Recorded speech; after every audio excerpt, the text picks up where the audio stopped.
എല്ലാ സ്വാലിഹീങ്ങളായ മനുഷ്യന്മാരും രാവിലെ നേരത്തെ എഴുന്നേൽക്കുന്നവരാണ്. ഒരു സ്വാലിഹായ മനുഷ്യരും രാവിലെ നേരത്തെ എഴുന്നേൽക്കാത്ത ആളായിട്ട് കാണാൻ പറ്റൂല. എല്ലാ സ്വാലിഹീങ്ങളും നേരത്തെ എഴുന്നേൽക്കും. അതുകൊണ്ട് സ്വാലിഹാവാൻ ആദ്യം ചെയ്യേണ്ടത് രാവിലെ നേരത്തെ എഴുന്നേൽക്കലാണ്. സ്വാലിഹാവാൻ ആദ്യം രണ്ടാമത് ചെയ്യേണ്ടത് സൂര്യൻ ഉദിക്കുന്നതിന്റെ മുമ്പ് ഉറങ്ങാതിരിക്കലാണ്. വലൗകാന ഫി ഗൾഫിൻ, അതിന് ഗൾഫിലാണെങ്കിലും അങ്ങനെ തന്നെയാണ്. സ്വാലിഹാവാൻ ആവശ്യമുള്ളത് സൂര്യൻ ഉദിക്കുന്നതിന്റെ മുമ്പ് ഉറങ്ങാതിരിക്കലാണ്. ശൈത്താൻ അവന്റെ ചെവിയിൽ മൂത്രമൊഴിക്കും എന്ന് ഹദീസിൽ നസ്. സുബഹിക്ക് ശേഷം സൂര്യൻ ഉദിക്കുന്നതിന്റെ മുമ്പ് ഉറങ്ങുന്നവന്റെ ചെവിയിൽ പിശാച്ച് മൂത്രമൊഴിക്കുന്നതാണ്. ശൈത്താന് മൂത്രമൊഴിക്കാൻ വേറെ സ്ഥലമൊന്നും ഇല്ലാത്തോണ്ടല്ല. പിന്നെന്താ? ചെവി എന്ന് പറഞ്ഞ സാധനം എന്തിനുള്ളതാ? ചെവി എന്ന് പറഞ്ഞത് കേൾക്കാൻ മാത്രമുള്ളതല്ല, കേൾവി അതിൻ്റെ രണ്ടാമത്തെ ധർമ്മമാണ്. ചെവിയുടെ ഒന്നാമത്തെ ധർമ്മം ബാലൻസ് നിയന്ത്രിക്കലാണ്. ഇന്റെ അരക്കെന്ന് മേപ്പെട്ടുള്ള ഭാഗം തൂക്കിയാൽ 60 കിലോ ഉണ്ടാവും. ഇന്റെ അരന്റെ താഴെയുള്ളത് തൂക്കിയാൽ 15 കിലോനെ ഉള്ളൂ. 15 കിലോ ഉള്ള ആടിക്കൊണ്ടിരിക്കുന്ന 3 എല്ലും കഷ്ണത്തുമ്മേ 60 കിലോ ഉള്ള ഈ സാധനം ഇങ്ങനെ നീച്ചിങ്ങനെ നിൽക്കണതിന്റെ കാരണം ചെവിയാണ്. ചെവിന്റെ ബാലൻസ് പോയാൽ ശരീരത്തിന്റെ ബാലൻസ് പോകും. ചെവിക്കുറ്റിക്ക് നോക്കിയിട്ട് ഒരൊറ്റ അടിയാണ് കൊടുത്താൽ ആനയാണെങ്കിലും അടി തട്ടും. ചെവിക്ക് നോക്കിയിട്ട് ഒറ്റ ഒന്നാണ് കൊടുത്താൽ ആനക്ക് പോലും അടി തെറ്റും. ഒരാൾ തലകറങ്ങി വീഴുന്ന എപ്പോഴാ? ചെവിന്റെ ബാലൻസ് പോകുമ്പോഴാണ്. നമ്മുടെ ബാലൻസ് നിയന്ത്രിക്കുന്ന സാധനം ചെവിയാണ്. ചെവിയിൽ ശൈത്താൻ മൂത്രയിക്കെന്ന് പറഞ്ഞാൽ അന്ന് പിന്നെ ഫുള്ളായിട്ട് ഓനെ കൊണ്ടടക്ക ചെയ്ത്താനേക്കാരം. അവന്റെ ബാലൻസ് പിശാച്ചിന്റെ കയ്യിലായിരിക്കും. എങ്ങനെ ഓൻ നേരാകുക? പിന്നെ എങ്ങനെ ഓൻ വേണ്ടാത്ത ചെയ്യാതിരിക്കുക? അല്ലാഹു സുബ്ഹാനഹു വ തആല നമുക്ക് നൽകിയിട്ടുള്ള വലിയൊരു പ്രതീക്ഷയാണ് യഥാർത്ഥത്തിൽ മക്കള് പറയുന്നത്.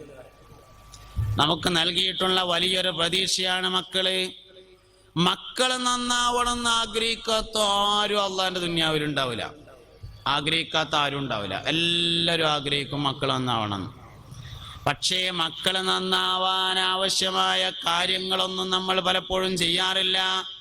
കുട്ടികൾ നന്നാവാൻ ശരിക്കും പ്ലാൻ ചെയ്യേണ്ടത് വല്ലിപ്പയാണ്. ഫസ്റ്റ് പ്ലാൻ ചെയ്യേണ്ടത് വല്ലിപ്പയാണ് എന്നാണ്. പരിശുദ്ധമായ ഖുർആനിലെ അൽകഫുകാരെ പറ്റി പറഞ്ഞുകൊടുത്തേ, സൂറത്തുൽ കഹ്ഫില് ഖിദർ നബി അലൈഹി ഇസ്ലാമിന്റെയും മൂസാ നബി അലൈഹി ഇസ്ലാമിന്റെയും കഥ പറഞ്ഞു കൊടുത്ത്, ഖിദർ നബി അലൈഹി ഇസ്ലാമിന്റെ കൂടെ മൂസാ നബി അലൈഹി ഇസ്ലാം ഇങ്ങനെ യാത്ര ചെയ്തപ്പോ ആദ്യം ഒരു കപ്പല് പൊളിച്ചു, പിന്നെ ഒരു കുട്ടിന്റെ തല പിടിച്ചുങ്ങാണ്ട് പിരിച്ചു. അത് കഴിഞ്ഞിട്ട് പിന്നെ ഒരു മതില് നേരാക്കി. മൂന്നാമത്തെ മതില് നേരാക്കിയപ്പോ മൂസാ നബി ചോദിച്ചു, ഇങ്ങനെയാണെങ്കിൽ അമ്മക്ക് ഇതൊന്ന് കരാറൊക്കെ പറഞ്ഞ് ഉറപ്പിച്ചങ്ങാണ്ട് ചെയ്തിക്കുകയാണെങ്കിൽ ഓലത്തുനിന്ന് എന്തേലും പൈസയും വാങ്ങായിരുന്നു, ഞമ്മക്കതിന് ഒജിനം കഴിക്കുകയും ചെയ്യായിരുന്നല്ലോ എന്ന് പറഞ്ഞു. അപ്പൊ ഖിദർ അലൈഹിസ്സലാം പറഞ്ഞു, നമ്മളെ യാത്ര ഇവിടെ വെച്ച് അവസാനിപ്പിക്കുകയാണ്, ഇനി നമ്മൾ മുന്നോട്ട് പോവില്ല. മുന്നോട്ടായല്ലോ നിങ്ങൾ ഈ പരിപാടി, അതുകൊണ്ട് ഇവിടുന്ന് അവസാനിപ്പിക്കുകയാണ്.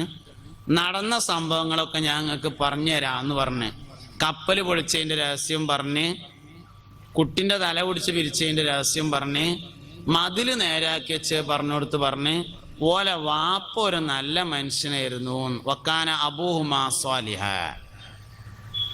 ഫഅറാദ അൻ യബ്ലുഗ അശുദ്ധഹുമാ വയസ്തഖ്രിജ കൻസഹുമാ. ഓലെ വാപ്പ ഒരു നല്ല മനുഷ്യനായിരുന്നു. ആ വാപ്പ ഈ കുട്ടികൾക്ക് പ്രായം തികയണ സമയത്ത് അവരുടെ നിധി അവരുടെ മതിലിന്റെ ചോട്ടിൽ നിന്ന് വന്നാ മതി എന്ന് തീരുമാനിച്ചിരുന്നു എന്ന് പറഞ്ഞത് ഈ കുട്ടികളെ നേരെ വാപ്പയല്ല, അവരുടെ മൂന്നാമത്തെ വല്ലിപ്പയാണ് എന്നാണ്. ഒരു കുട്ടിക്ക് ഗുണം കിട്ടണമെങ്കിൽ വല്ലിപ്പ മുതൽ ആലോചിച്ചു തുടങ്ങണം. ഇന്റെ പേരക്കുട്ടികൾ ആരാ ആവണ്ടെന്ന് ഞാനിപ്പോൾ ആലോചിക്കണം. മക്കളുടെ അവിടെ നിൽക്കട്ടെ. ഇന്റെ പേരക്കുട്ടികൾ ആരാവണം അത് ഞാൻ ഇപ്പോൾ ആലോചിച്ചു തുടങ്ങണം. എന്നിട്ടല്ലേ മക്കളെ കാര്യം. എപ്പോഴാ മക്കൾ വിജയിക്കുക, എപ്പോഴാ പേരക്കുട്ടികൾ വിജയിക്കുക? മക്കളെ കൊണ്ടൊരു മനുഷ്യൻ വിജയിക്കണമെങ്കിൽ ലക്ഷ്യം ക്ലിയർ ആയിരിക്കണം, അപ്പോഴേ വിജയിക്കുള്ളൂ. ലക്ഷ്യം ക്ലിയർ ആവാന്ന് പറഞ്ഞാല് എന്തിനാ മക്കള് എന്ന് തീരുമാനമായാലേ ലക്ഷ്യം ക്ലിയർ. ബക്കറ്റ് വരുവുണ്ട്, കാര്യമായിട്ട് എല്ലാവരും അതിലേക്ക് സംഭാവനകൾ നൽകി സഹായിക്കണം എന്ന് പ്രത്യേകമായി അറിയിക്കുന്നു. എല്ലാവരും കൊടുക്കുക. പെണ്ണുങ്ങളൊക്കെ എന്തെങ്കിലും കൊടുത്തിട്ടുണ്ടെങ്കിൽ കാര്യമായിട്ട് അതിൽ ഇട്ട് കൊടുക്കുക. സംഭാവനന്റെ വയത് വേണ്ടല്ലോ, കുടുംബജീവിതം പോരെ, മതി. സംഭാവനന്റെ വയത് വേണ്ടെന്നാണ് ഇവർ പറഞ്ഞത്. അതിൻ്റെ അർത്ഥം കൊടുക്കണ്ടെന്നല്ല, നല്ലതും കൊടുക്കണം. ലൈറ്റ് ഉണ്ട്, മൈക്കുണ്ട്, പന്തലുണ്ട്, സ്റ്റേജ് ഉണ്ട്, കസാര ഉണ്ട്, വയത് പറഞ്ഞ മൂലിയരുണ്ട്, എല്ലാം ഉണ്ട്. അപ്പൊ അതുകൊണ്ട് നല്ലോണം കൊടുത്തോളിട്ടാ. അള്ളാഹു കബൂൽ ചെയ്യട്ടെ. നമ്മുടെ എല്ലാ ഉദ്ദേശങ്ങളെയും അള്ളാഹു തആല സാധിപ്പിച്ചു തരട്ടെ. അവൻ നമ്മളെ ഖൈറിലും സലാമത്തിലും റാഹത്തിലും ആക്കി തരട്ടെ. ആമീൻ ബിറഹ്മതിക യാ അർഹമർ റഹീമീൻ.